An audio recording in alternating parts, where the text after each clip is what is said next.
شادی اختتام کو پہنچی تھی۔ سارے مہمانوں کو رخصت کرنے کے بعد ہر کوئی اپنے اپنے کمروں میں جا چکا تھا۔ وہ کافی دیر اکیلی وہاں ادھر ادھر دیکھ رہی تھی۔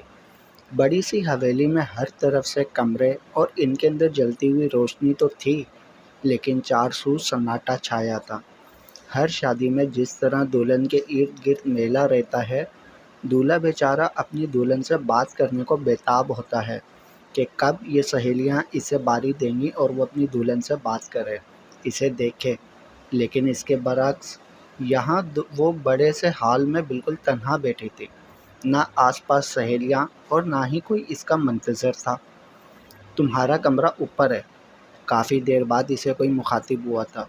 اچانک کسی کی آواز سن کر وہ چونکی، سر اٹھایا اور دیکھا ایک عورت کھڑی تھی جو کہ گھر کی فرد لگ رہی تھی، لیکن وہ اسے پہچان نہیں پا رہی تھی۔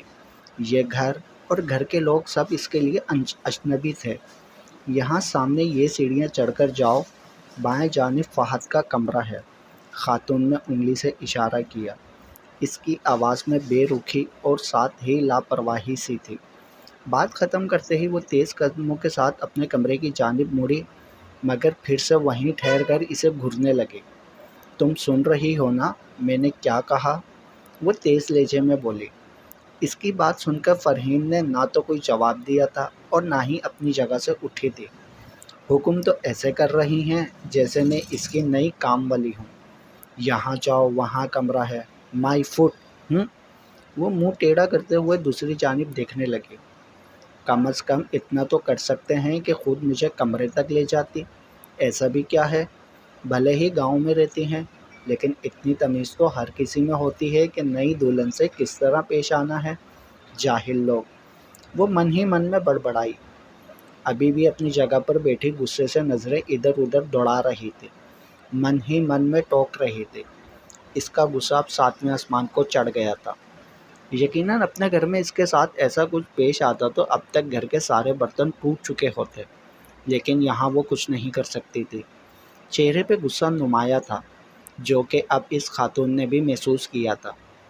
دیکھو، شرافت سے بول رہی ہوں، بغیر وقت ضائع کیے چلی جاؤ، ورنہ خواہ مخواہ میں خود کو ذلیل کرواؤ گے۔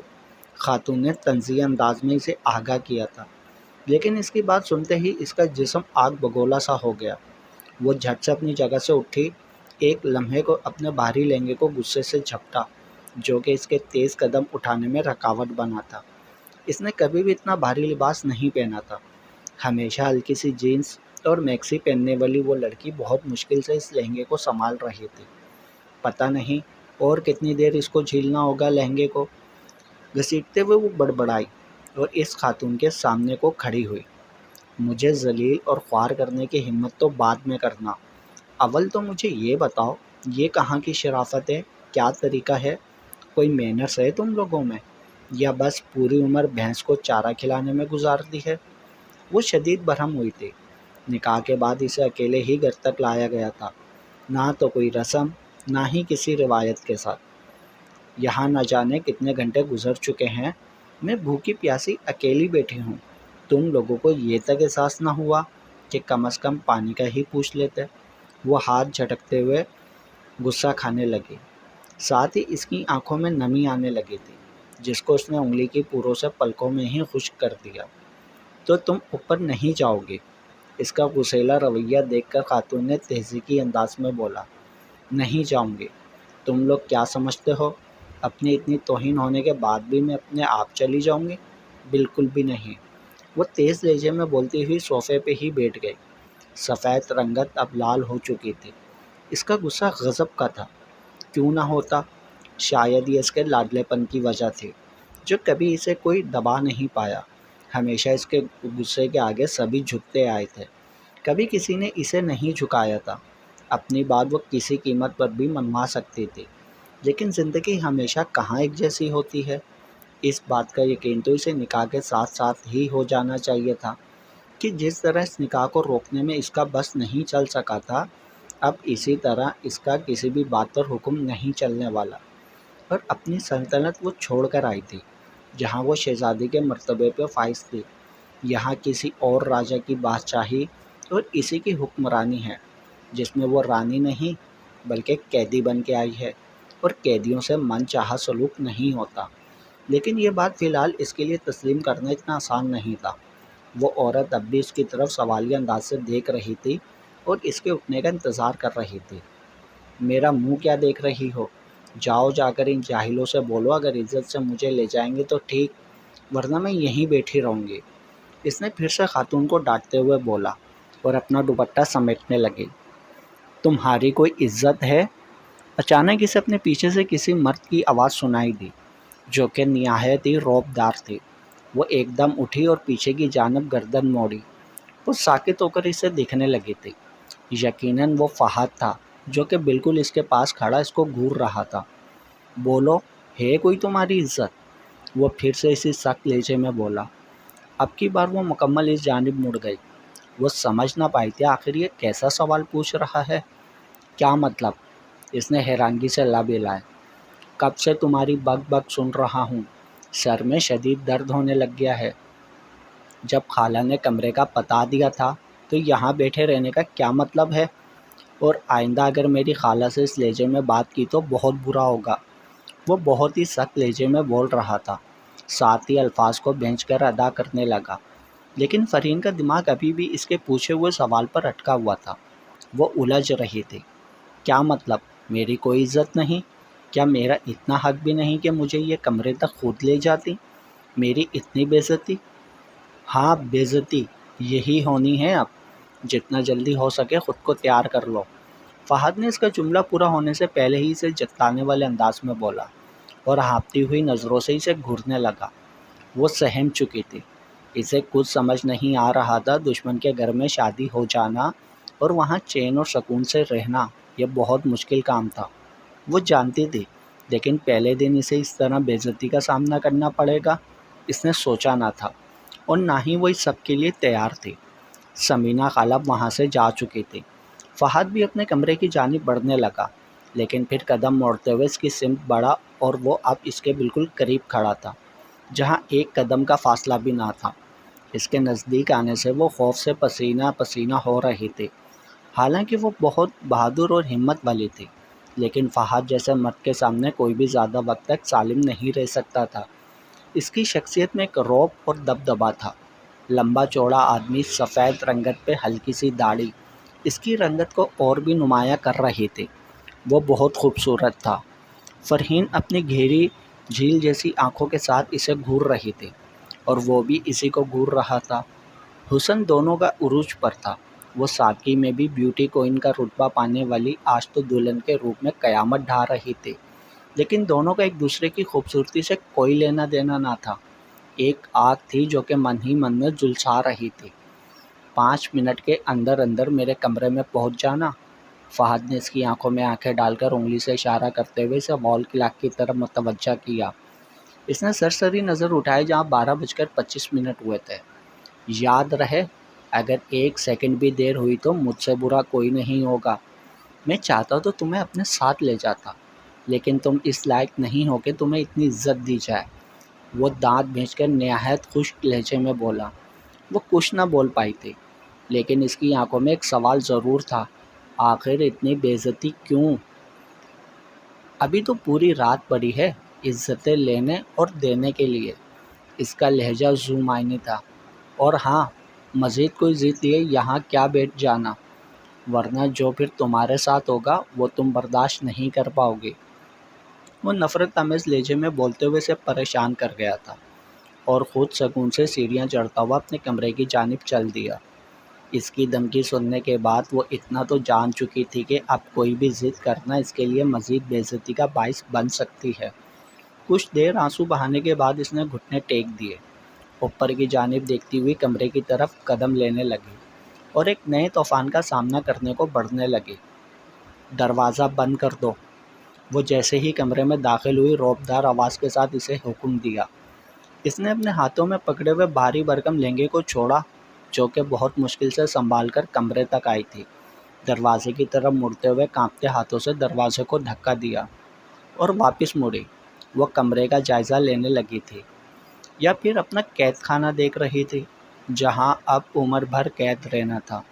آج وہ دولہا دلہن کا کمرہ تھا مگر لگ نہیں رہا تھا۔ کسی قسم کی کوئی سجاوٹ نہیں کی گئی تھی۔ دکھنے میں بہت ہی خوبصورت اور عالی شان ہر طرح کی آسائش کا سامان موجود تھا۔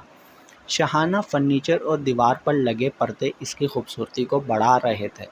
ہر طرف سفید رنگ کا کنٹراسٹ، جس میں ہر ایک چیز بڑی ہی ڈیسنٹ انداز میں سیٹ کی گئی تھی۔ لیکن ان سب کے باوجود بھی یہ سب فرین کے لیے کوئی معنی نہیں رکھتا تھا۔ وہ جانتی تھی یہ اس کے لیے قید خانہ ہے اور کچھ نہیں۔ اب وہیں کھڑی رہو گی یا آگے قدم بڑھانے کی زحمت کرو گی؟ کنگ سائز بیڈ پہ بڑے سکون کے ساتھ لیٹے ہوئے اس شخص نے سخت لہجے میں حکم دیا تھا۔ وہ پھر سے بغیر کچھ بولے حکم کی تعمیل کرتے ہوئے آگے بڑھ رہی تھی۔ دل دھڑک رہا تھا، قدم ڈگمگا رہے تھے، لیکن لڑکھڑاتی ہوئی وہ اس کے پاس آ چکی تھی۔ بیٹھو یہاں، نظروں سے اشارہ کرتے ہوئے اسے اپنے قریب بیٹھنے کو بولا، لیکن خود اسی حالت میں تکیے ڈبل کیے ہوئے لیٹا ہوا تھا۔ مگر اب نظریں اس کے وجود پر ٹکا دی تھیں۔ وہ اسے سر سے لے کر پاؤں تک گھور رہا تھا۔ نہ جانے اس کے من میں کیا چل رہا تھا۔ اس کی نظروں کی تپش سے اس کا جسم کانپ رہا تھا۔ وہ خود میں سمٹ رہی تھی۔ اس کے دونوں ہاتھ کانپ رہے تھے۔ ارے یہ ایسے کیوں کانپ رہے ہیں؟ اس کے ہاتھوں کو اپنے دونوں ہاتھوں میں لے کر اب وہ اٹھ بیٹھا اور وہ اس کے ہاتھ جھٹک کر فوراً پیچھے کی طرف جھپٹی اور اپنی مٹھیاں بھینچنے لگے۔ اس کا چہرہ پسینے سے بھیگ چکا تھا۔ گرمی کا موسم تو نہ تھا، لیکن اس شخص کے وجود کی تپش تھی جو اسے پسینہ کیے ہوئے تھے۔ میرے خیال سے تمہیں گرمی لگ رہی ہے۔ اس نے فرین کا دوپٹہ ایک ہی جھٹکے سے الگ کیا اور وہ مزاحمت بھی نہ کر سکی۔ بے بسی سے نظریں ادھر ادھر پھیر کر خود پر قابو پانے لگے۔ بال کیوں بند ہیں؟ کھول دو۔ وہ اس کے سر کی طرف دیکھ کر بڑے مشکوک انداز سے بولا تھا۔ وہ کچھ سمجھ نہ پائی تھی، بس اس نے ویسا کیا جو اسے بولا گیا تھا۔ اس کے بندھے ہوئے جوڑے نے بالوں کی خوبصورتی کو چھپا لیا تھا۔ جو ہی اس نے جوڑے کو کھولا، اس کے ریشمی گھنے بالوں کی لٹیں سرک کر آگے کی طرف آ گئی تھی، جسے فہد نے انگلی پھیرتے ہوئے بڑے پیار سے پیچھے کیا اور آہستہ آہستہ وہ اس کے بالوں کو سلا رہا تھا۔ فرحین کی آنکھیں بند تھیں۔ پورا ہاتھ اب فرحین کے بالوں میں تھا، جہاں ایک ہی جھٹکے سے اس نے کھینچا۔ اچانک اس عمل سے اس کی چیخ نکلی۔ مجھے تکلیف ہو رہی ہے۔ اس کی گرفت اب بالوں پر مضبوط ہونے لگی تھی، جسے سہنا مشکل ہو رہا تھا۔ یہی تو میں چاہتا ہوں، تمہیں تکلیف ہو، تم تڑپو، تمہیں اپنے وجود سے نفرت ہو جائے۔ تمہیں کیا لگتا ہے میں تمہیں یہاں بٹھا کر پیار محبت کے افسانے سناؤں گا، اپنے سینے سے لگا کر عزت اور مان دوں گا جس کے خواب سجا کر آئی ہو؟ اگر واقعی میں تم ایسا سوچ رہی تھی تو تھوکتا ہوں تمہاری اس سوچ پر۔ اس نے زمین پر تھوکتے ہوئے بات مکمل کی۔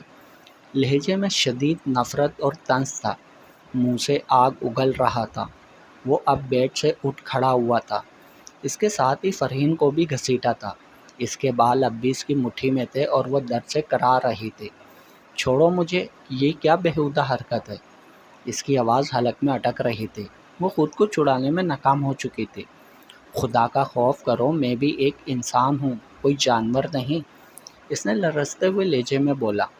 بالوں کی گرفت اب بھی اس بے رحم وجود کے ہاتھ میں تھی جو کہ واقعی بھول چکا تھا کہ وہ یہ برتاؤ کسی جانور سے نہیں بلکہ اپنی نئی نویلی دلہن کے ساتھ کر رہا ہے۔ میرے لیے تمہاری حیثیت جانور سے بھی بدتر ہے۔ جانور پہ کبھی رحم کھایا جاتا ہے، اسے پیار آ سکتا ہے، لیکن تم میرے لیے کوئی حیثیت اور اہمیت نہیں رکھتی۔ تم میرے لیے صرف ایک گندگی کا ڈھیر ہو جسے میں کسی صورت بھی پسند نہیں کرتا۔ تمہیں کیا لگتا ہے تم سے شادی کر کے یہاں تمہیں عزت کے ساتھ رانی بنا کر بٹھا دوں گا، یا پھر اپنے ساتھ اپنے بستر پر برداشت کر لوں گا؟ پاؤں کی جوتی کو ہمیشہ نیچے ہی رکھا جاتا ہے، کبھی اوپر نہیں بٹھایا جاتا۔ وہ اسے زور سے زمین پہ پٹکتے ہوئے پھنکارا تھا۔ تمہیں جب بھی دیکھتا ہوں اپنی محرومیاں یاد آ جاتی ہیں جو تمام عمر میں نے جھیل رکھے تھے، جنہیں شاید میں کسی جگہ محفوظ کر چکا تھا، لیکن تمہاری آمد نے وہ سارے زخم و ناسور تازہ کر دیے ہیں۔ اس لیے جتنا ہو سکے مجھ سے دور رہو، یہی تمہاری جگہ ہے۔ کمرے میں برداشت کرنا مجبوری ہے، لیکن اپنے ساتھ ایک بستر پہ کبھی نہیں۔ وہ تلخ لہجے میں بولتا ہوا باہر کی جانب بڑھنے لگا۔ اس کے کہنیوں میں خراشیں لگ چکی تھیں، بال درد سے سکڑ رہے تھے۔ اس میں بولنے اور ہلنے کی ہمت نہیں رہی تھی۔ وہ جہاں گری تھی وہیں پڑی رہی۔ اس کا جسم بے چین پڑنے لگا تھا۔ اس رویے نے واقعی سے جھنجھوڑ کر رکھ دیا تھا۔ وہ دھاڑیں مار مار کر رو رہی تھی، پاگلوں کی طرح اپنے بالوں کو کھینچ رہی تھی۔ اسے ان لوٹوں سے کراہت ہونے لگی تھی جسے اس ظالم شخص نے اپنے ہاتھوں سے چھوا تھا۔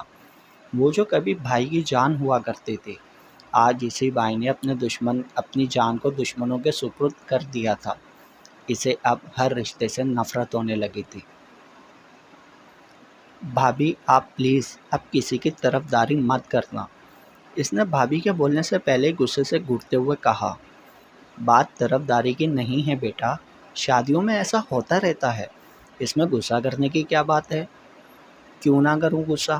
اگر ڈنگ کی جگہ نہیں تھی تو بلایا کیوں تھا اتنے سارے مہمانوں کو؟ اس نے غصے سے اپنا پرس پٹکا۔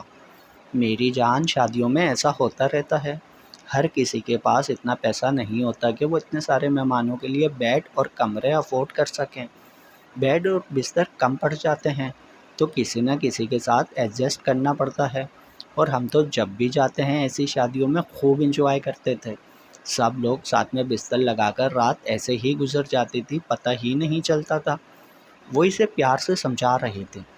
بھابھی آپ کی بات اور ہوگی، آپ جانتی ہیں نا میں زمین پر کبھی نہیں سو سکتی اور نہ ہی اپنے بیڈ پر کسی کو برداشت کر سکتی ہوں۔ اس کا چہرہ اب بھی غصے سے لال تھا۔ اور آپ کو پتہ ہے، پہلے دن ایک ہی بیڈ پہ مجھے 3 لڑکیوں کے ساتھ سلا دیا، اور تو اور اگلی رات تو اس موٹی انٹی نے اس روم کو بھی بند کر دیا۔ کہتی ہے آج رات دولہا دلہن سوئیں گے، تم لوگ نیچے سو جانا سب کے ساتھ۔ وہ اب بیڈ پر لیٹ کر ان کی برائی کر رہے تھے۔ مجھے پوری رات ان لوگوں نے نیچے زمین پر سلایا ہے۔ تو زمین پر سونا کون سا عیب ہے؟ مرنے کے بعد یہی زمین تو ہمارا مستقل بچھونا بنتی ہے، تو بھلا اس پہ سونے سے کیسا آر؟ وہ بہت ہی پیار سے اس کا سر دباتے ہوئے بولی۔ مرنے کے بعد کا نہیں پتا بھابھی، لیکن زندہ ہوتے ہوئے زمین پہ سونے کی بھلا کیا غرض ہے؟